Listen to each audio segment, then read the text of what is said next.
Miss பண்ண தொழுகையை திரும்பியும் இக்காமத் சொல்லி தொழுவணுமா? ஒவ்வொரு தொழுகைக்கும் நம்ம இக்காமத்து சொல்லி தொழுகிறோம். இப்போ ஒவ்வொரு தொழுகைக்கு இக்காமத்து சொல்லி தொழுகக்கூடிய நேரத்தில் ஒரு வக்து தொழுகை நம்ம மறந்துட்டோம் அல்லது தூங்கிட்டோம், நேரம் தவறி தான் எந்திரிக்கிறோம். அப்படி நேரம் தவறி எழுந்தாலும் கண்டிப்பாக நம்ம அந்த தொழுகையை தொழுதுடணும். மறந்துட்டா நினைவு வந்தவுடனே தொழுதுடணும், தூங்கி எழுந்திருந்தால் எழுந்த உடனே தொழுதுடணும்னு சொன்னீங்க. அப்படி தொழக்கூடிய தொழுகைக்கும் இக்காமத்து சொல்லணுமா அப்படின்னு கேட்குறான். ஒவ்வொரு தொழுகைக்கும் இக்காமத்து சொல்லப்படணும். கண்டிப்பாக இக்காமத்து சொல்லித்தான் தொல்லப்பட வேண்டும். இக்காமத்து சொல்லாம ஒருத்தவங்க விட்டுட்டாங்க, அப்ப அந்த தொழுகை பாத்தில் ஆயிடுமானா பாத்தில் ஆகாது. மார்க்கத்துல ஒருவர் தொழக்கூடிய அந்த தொழுகை எப்போ பாத்தில் ஆகும்னு சில வரையறைகள் நமக்கு சொல்லப்பட்டிருக்கு. இன்ன விஷயத்த நீங்க செய்யலைன்னா அது தொழுகை கிடையாது, இன்ன விஷயத்த நீங்க செய்யலைன்னா அதற்கு நன்மை கிடையாது. அல்லாஹ்வுடைய தூதரவங்க சொல்றாங்க. என்ன சொல்றாங்க?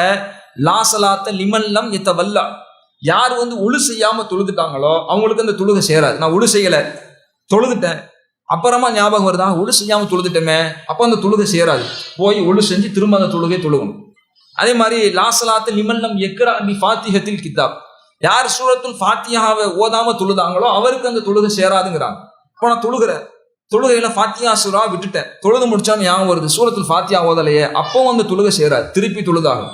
இப்போ ரசூல் ஸல்லல்லாஹு அலைஹி வஸல்லம் அவர்கள் ஒருவர் தொழக்கூடிய தொழுகை எப்போ ஏற்றுக்கொள்ளப்படாது, எப்போ அது நிராகரிக்கப்படும், அதற்கு நன்மையாக அவர் தொழுக கணக்குல வராதுன்னு சொல்லும் பொழுது ஒழு செய்யாம தொழுதா, அதே மாதிரி சூரத்துல் ஃபாத்திஹா ஓதாம தொழுதா, இந்த இரண்டு நிலையை தான் அல்லாஹ்வுடைய தூதரவங்க நமக்கு சொல்லித்தர்றாங்க.